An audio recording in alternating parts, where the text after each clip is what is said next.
Ladies and gentlemen, lads and lasses, bruvs and bruvettes, welcome back to episode 18 of the Totally Innocent Podcast. 18 weeks of this shit, and I love it. Welcome back. I'm your host, Alex Reichen. This week, we are doing the case of one Arne Cheyenne Johnson, or, if you know, the devil made me do it case. That's right. It is October. It's the beginning of October. I can't speak. And we are going to be doing some spoopy stories for the spoopy season. All right. And this particular case is what the Conjuring, The Devil Made Me Do It is based off of. Hence, The Devil Made Me Do It case. Very original in picking your titles. Love it. But first, of course, we got some announcements. We do have a submission from the, the Tiffany Cole case back in the day from Jesus Hernandez. I read that as Jesus, praise be. They are waiting to die in prison, but their real sentence will begin after death. They will relive and feel the fear and death that poor couple felt. They will then relive just to feel their death all over again till the end of it's ashamed we won't get to see. Till the end of it. It's a shame we won't get to see it, but I have faith that is what they will receive as their sentence. Absolutely. Absolutely. Thank you very much, Jesus, for your comment. Greatly appreciate it. We got some other announcements today. Of course, you can find us on Facebook.com/CancelCult or at CancelCult over there. CancelCult1 over on the Twitter. Not going to go into that. You can go to YouTube, go to the search bar, type in Cancel Cult Productions, and find us over there. We don't have a custom URL yet. We are nobodies, of course, but you can find us by using the search bar. Actually, huge thing. The Tiffany Cole case and the Jodi Arias case together have gained over like 4,000 listens. So that's absolutely banana boggers to me. Yes. You can send an email whether you want something read on air. Tell me who to cover next. Just want to have a conversation in general. Send an email over to cancelcallproductions@gmail.com. And for all your other totally innocent needs, merch, Amazon affiliates, how to support the show, etc., head on over to totallyinnocentpodcast.com. We'll get it done that way, right? Like I said, it's the first week of October, kind of. I mean, last Friday was kind of like the first, of October, but as the first full week of October, I decided, for this month, we're going to try to do some spoopy stories because it is that spooky season. And it's fine if you want to sip on your little pumpkin spice lattes. You want to decorate with corn stalks and tiny pumpkins, that's fine. But as soon as November 1st hits, gobble, gobble, motherfucker. Okay? We're done with it. It's turkey season then. I wanted to do some scary stories because I've been enjoying the Conjuring series. We actually are super behind. We've only seen a few of them, but they're fantastic in my opinion. Because it is October, I've decided that I want to do some scary stories or cases based on scary stories, not necessarily full-on paranormal, but I do want to talk about the Warrens because I think their story is absolutely fantastic. So one of these episodes, probably the one closest to Hallows Eve, we will do that. We had a bonus episode last week, the ongoing case of Gabby Petito, free for everybody. If you haven't listened to it yet, you can listen to it on all major podcast platforms or over on the YouTube. No real updates to provide about Brian Laundrie's whereabouts. There have been articles posted like time and environmental factors are complicating the search for Brian. Brian's last contact with his sister was the day that he returned with Gabby's van. Police receive a tip that Brian Laundrie may be hiding in the Appalachian Mountains, which how do we know if any of these tips are accurate? And then, of course, as a last resort, we brought in Dog the fucking Bounty Hunter to get it done that way, to get some real work done. All right, because the FBI, if they can't do it, well, Dog can. All right, we know this is facts. He has been quoted saying that he feels that Brian Laundrie is still alive and that he's very close to catching him. Putting out some real TikTok psychic energy. I love the vibes. Absolutely do. We'll have to see where that goes, but I don't think it's going to go anywhere, to be honest. I think it's more just a media attention, headline attention, attention-seeking play that he is doing there. But yeah, unfortunately, nothing new to report on the Gabby Petito case. Very sad. Hopefully they find Brian soon because we want some fucking answers. Hopefully we get some answers soon. Anyways, that's the announcements. Let's hop on into the trial of Arne Cheyenne Johnson, the Devil Made Me Do It case, and get you out of here on your lovely, lovely Wednesday afternoon. Let's fucking run it. Let me set the scene real quick. You're laying in bed one night listening to Totally Innocent thinking, God damn it, this podcast is so good. I wish I had the skills and the talent to make a podcast the way that Alex does.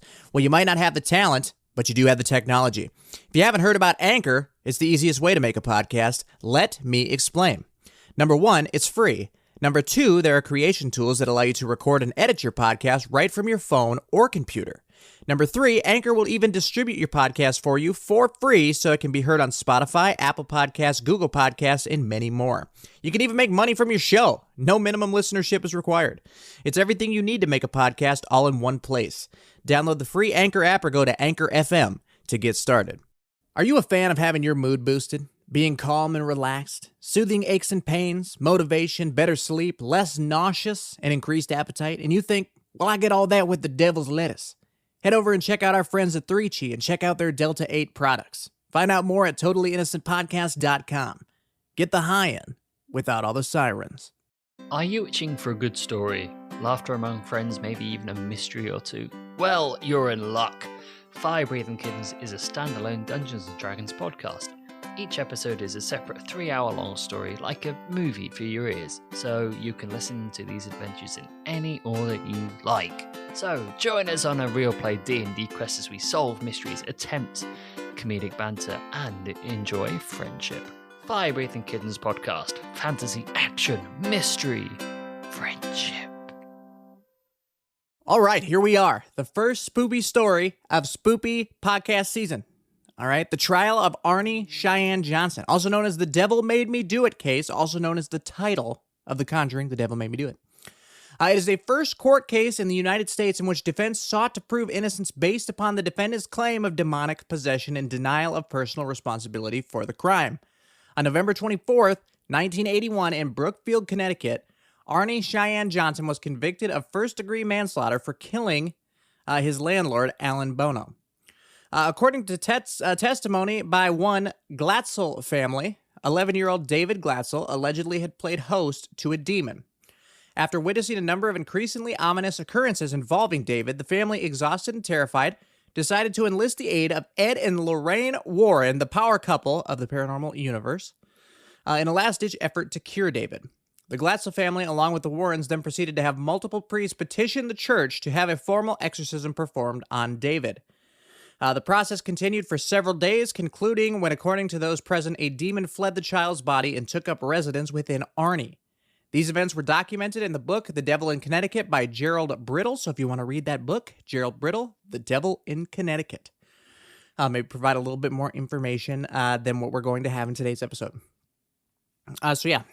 Several months later, Arne killed his landlord during a party. His defense lawyer argued in court that he was possessed, but the judge ruled that such defense could never be proven and was therefore infeasible in a court of law.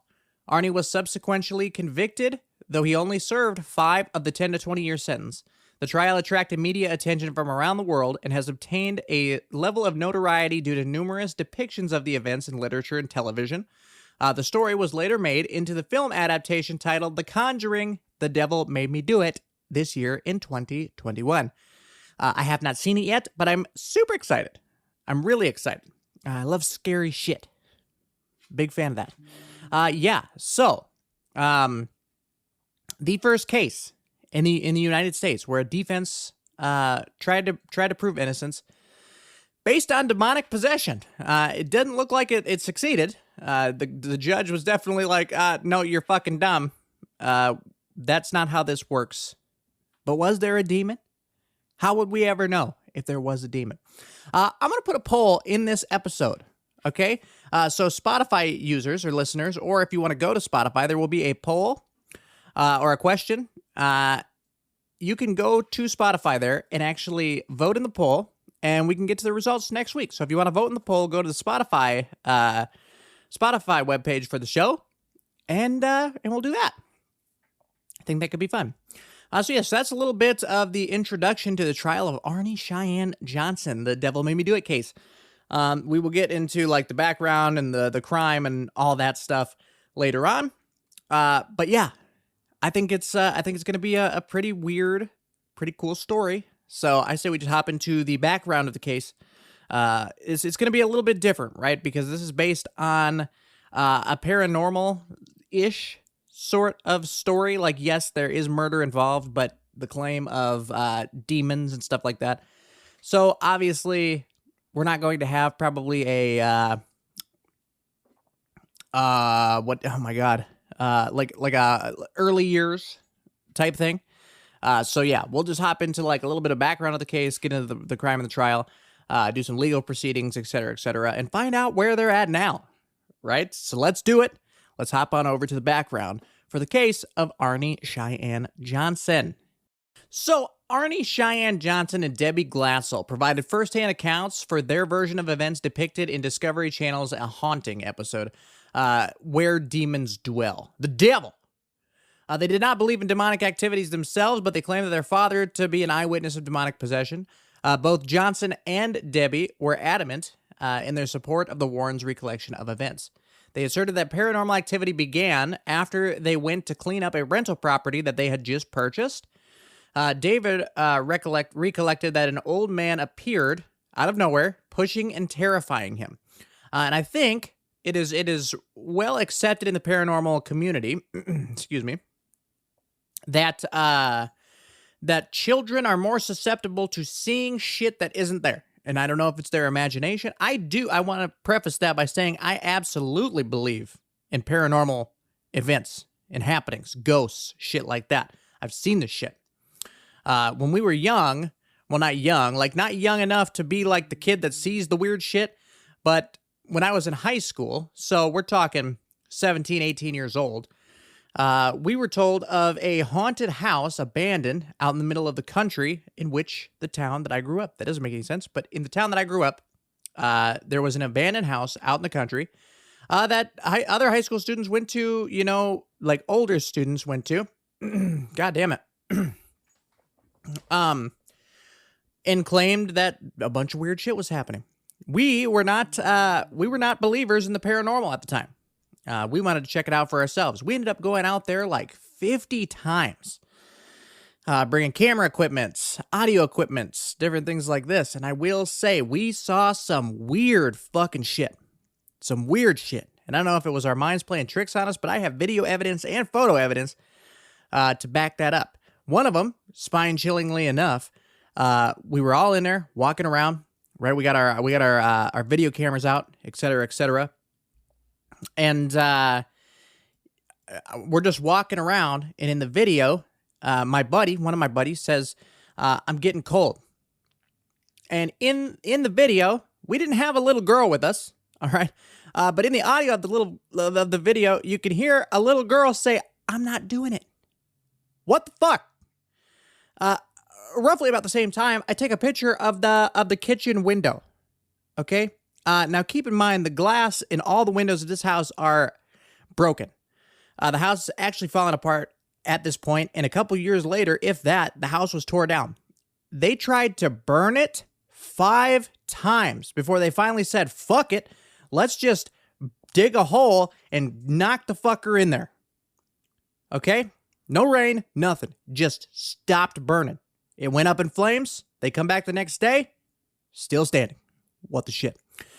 But yeah, so I take a picture of this, of the kitchen window. No glass, nothing. It's just a window, an open, eerie window. Don't hear anything, don't see anything there. Just snap a picture. We move on.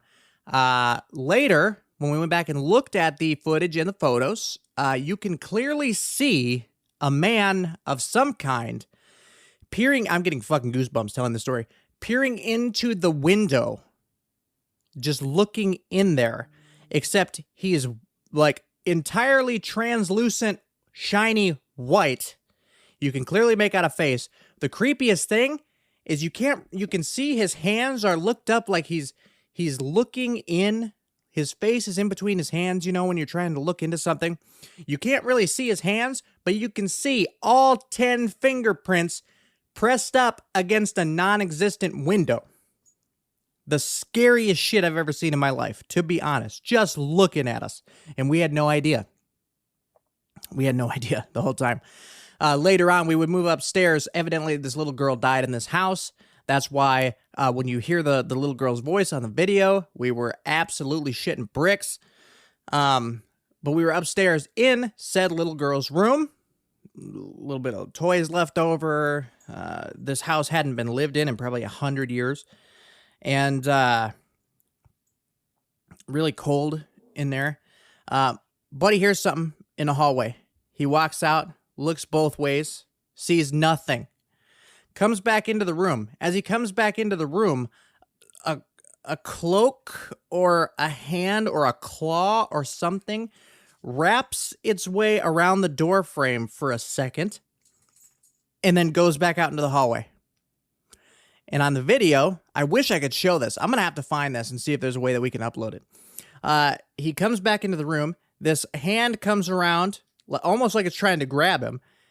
Cloak, almost a little bit translucent, goes away, right? Goes back out into the hallway. I said, guys, who's in the fucking hallway? I look around the room. Everybody's in there with me. We rush out there, look left, look right, look everywhere. Nothing is there to make such a thing. You know, you think maybe, okay, all the windows are broken, everything. Maybe there's a draft. Maybe, maybe it's a piece of cloth from like a window, like a drape or something. And the wind pushed it and it just looked like a hand. Nothing out there. We immediately left the house after that. Never went back after that. And as mentioned, they tried to burn it down 5 times. They'd light it, it would ignite, they would leave, they'd come back, everything's fine. Super, super crazy. Anyway, let's hop back into the background here. So the couple initially thought that David was using the old man as an excuse to avoid cleaning. I mean, it's a good excuse.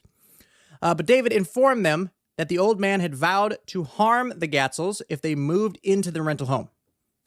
It's pretty legit warning there. David's visions of the old man included the man appearing as a demonic beast who muttered Latin and threatened to steal his soul. Although the family allegedly heard strange noises coming from the attic, no one but David ever witnessed the old man. Again, back to, children being more susceptible to see that shit.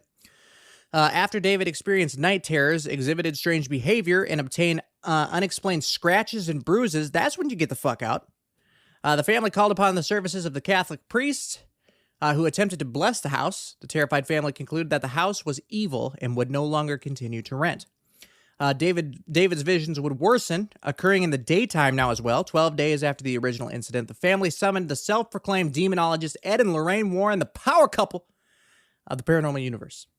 Lorraine allegedly witnessed a black mist materialize next to David, an apparent indication of malevolent presence.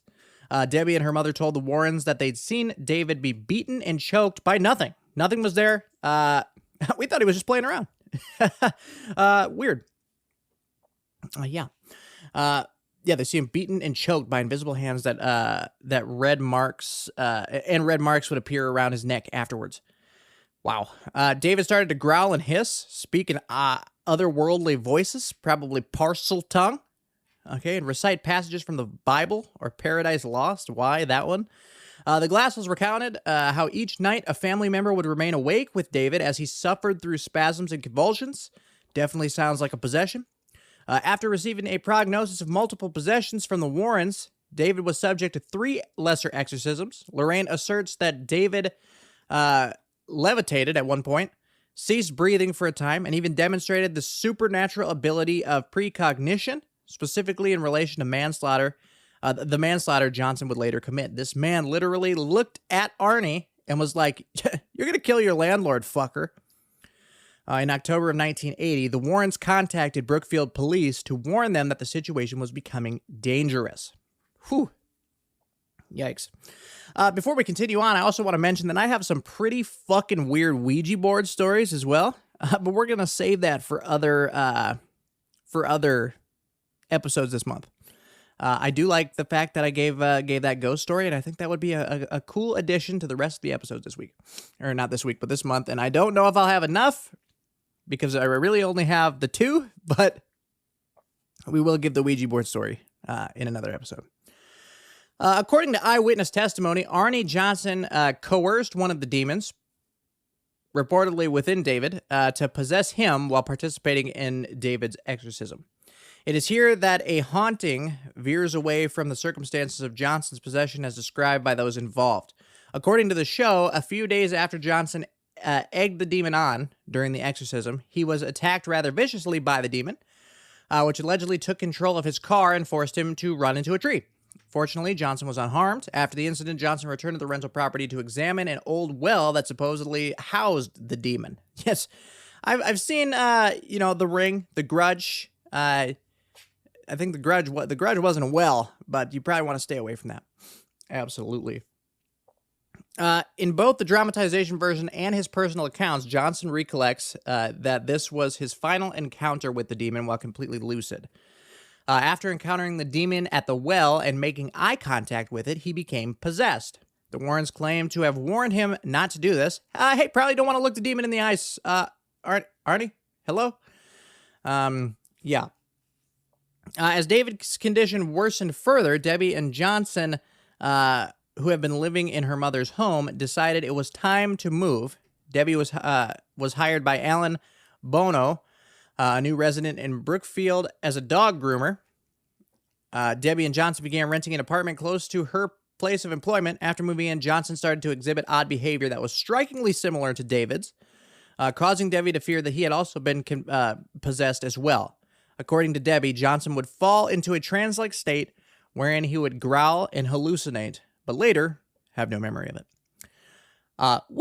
Yikers, my guy. Yeah, love that.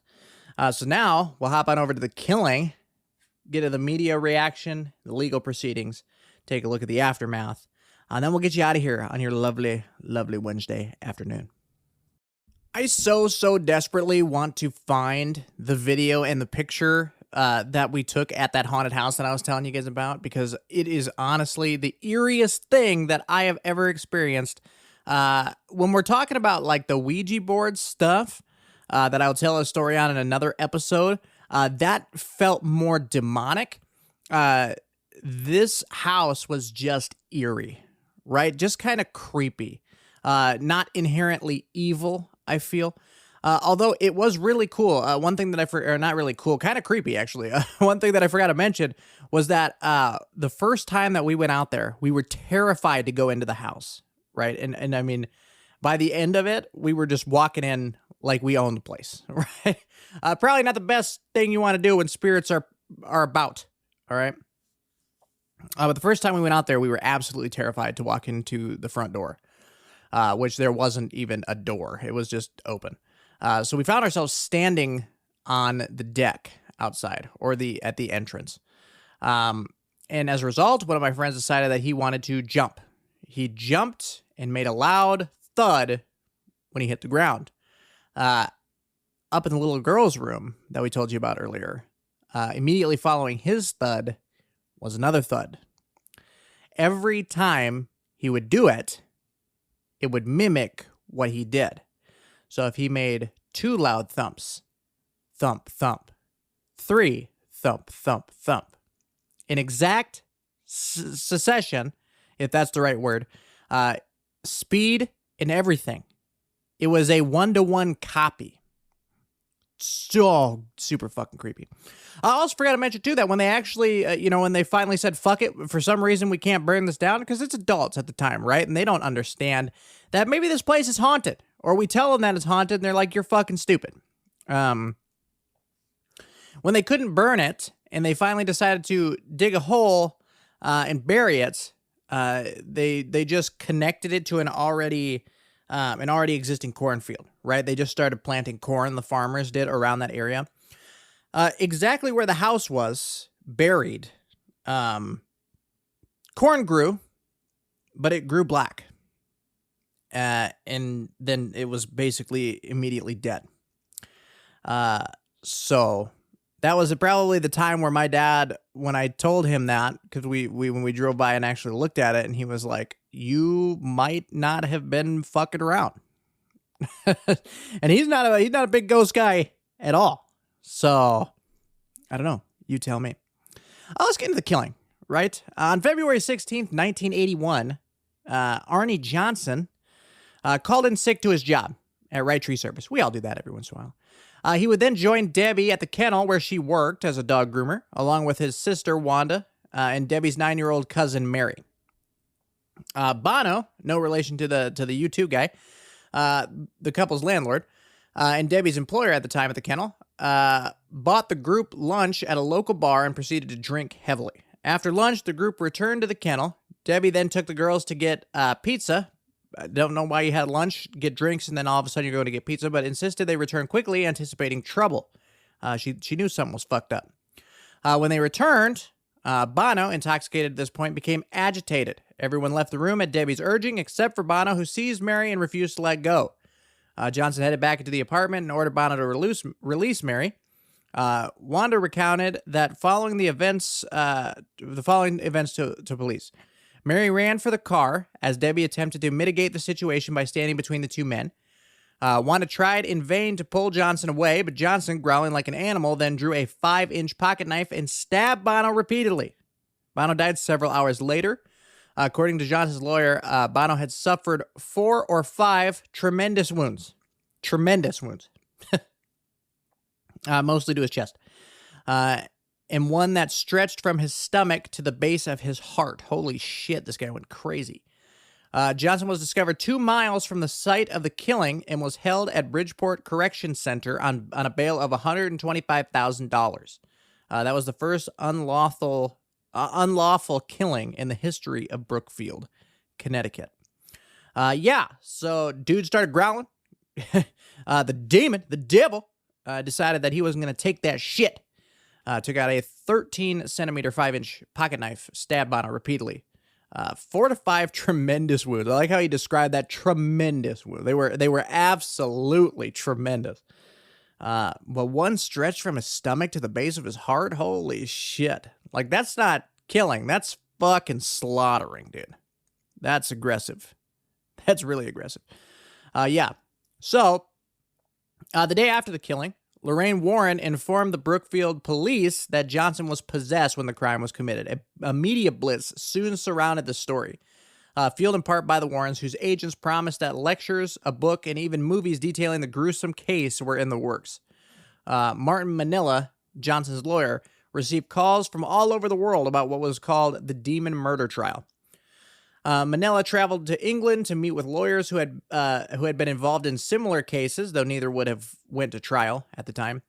He planned to fly in exorcism specialists from Europe and threatened to subpoena the priest who oversaw David Glassell's exorcism if they did not cooperate with the defense.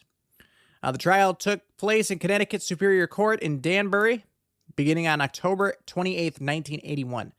Manila attempted to submit a plea of not guilty by virtue of possession, but the preceding judge, Robert Callahan, promptly rejected this defense.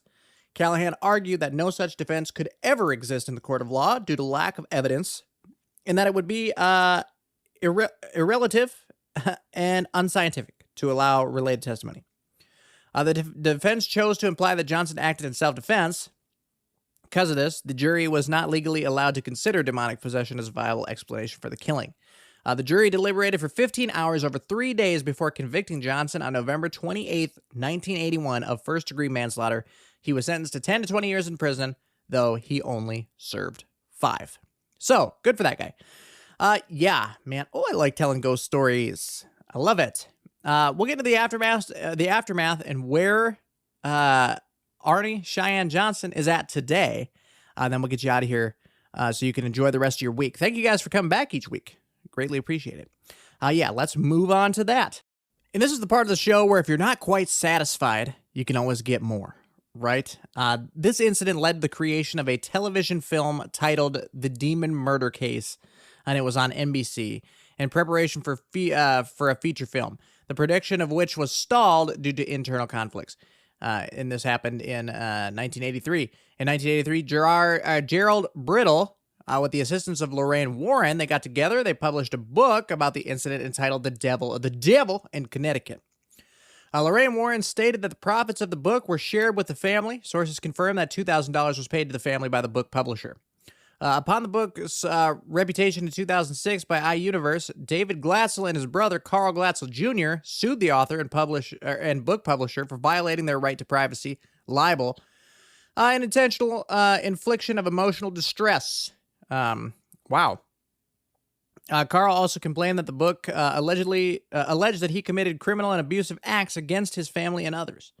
He said that the possession story was a hoax concocted by Ed and Lorraine Warren to exploit the family and his brother's mental illness, and that the book presented him as a villain because he did not believe in the supernatural claims. He asserted that the Warrens told him the story would make the family millionaires and would help get Johnson out of jail. According to Carl Glatzel, the publicity generated by the incident forced him to drop out of school and lose friends and business opportunities. In 2007, he began writing a book of his own titled Alone Through the Valley, about his version of events surrounding his brother. Lorraine Warren defended her work with the family, saying that the 6 priests who were involved in the incident agreed at the time that the boy was possessed and that the supernatural events that she described were real. Brittle, author of The Devil in Connecticut, says he wrote the book because the family wanted the story told, and that he possesses video of over 100 hours of interviews with the family, and that they signed off on everything, that the book was accurate before they went to print. Glatzel's father, Carl Glatzel Sr., denies telling the author that his son was possessed, although the author had video footage of it. Johnson and Debbie, now married, wholeheartedly support the Warrens' accounts of demonic possession and have stated that the Glatzels in question are suing simply for monetary purposes. That's what I believe. The event inspired the premise of the 2021 film, The Conjuring, The Devil Made Me Do It. Why, that was almost Candace DeLong there for a minute. The devil made me do it. So where is Arnie now? As mentioned, Johnson served 5 years of his 10 to 20 year sentence. He was released in January of 1986 because of his good behavior. He was a good boy. Johnson then married Debbie Glatzel while he was in prison in January of 1984. And the movie states that they remain married to this day. However, according to Shaves, Debbie sadly passed away from cancer shortly before the movie's release. That is sad. But yeah, he's out. He married the love of his life, Debbie Glatzel. Unfortunately, it seems like Debbie may have passed away at this point. But I mean, if you want a more visual representation of this episode, you can always watch The Devil Made Me Do It. Right? I definitely want to watch it. I just love the Conjuring films up to this point. Up to the point where we're at, I'm loving it so far. The nun is creepy as shit. Dude, that nun is fucking scary. Yeah, so that is the case of Arne Cheyenne Johnson in the Devil Made Me Do It case. Absolutely bananas. Yeah, as mentioned earlier, thank you guys coming back each week. Greatly appreciate it. I have analytics. I know who you are, and they're working now. Actually, now I don't think they're working anymore. They were working.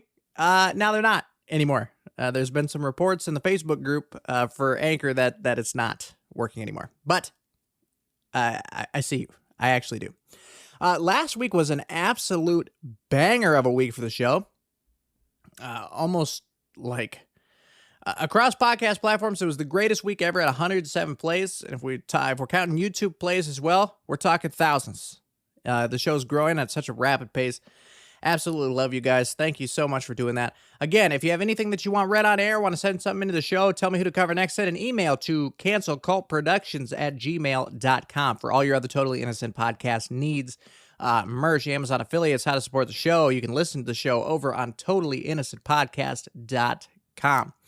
Special thanks to our friends over at 3Chi for allowing us to partner up with them for the affiliate program over there. If you haven't tried Delta 8 yet, it's fantastic. Sort of a legal loophole, a little gray area, right? Not illegal, but still frowned upon. There was a quote from Hangover that I was going to quote there, but I think I'm going to leave that one out. Yeah, so thanks again to 3Chi. Also, thanks to our friends over at Fire Breathing Kittens for doing the cross promo with us. Absolutely fantastic. Thanks to Anchor for sponsoring today's episode. And I think we just gonna get right. Don't know what we're gonna do next week, but we're gonna do something. And we're gonna continue on with the spoopy trend. We'll keep doing that. I don't know if I'll tell my Ouija board story next week's episode, but we're gonna tell it at some point, right? Yeah, I'm gonna get out of here, man. Thank you guys so much. I will see you next Wednesday. You take care.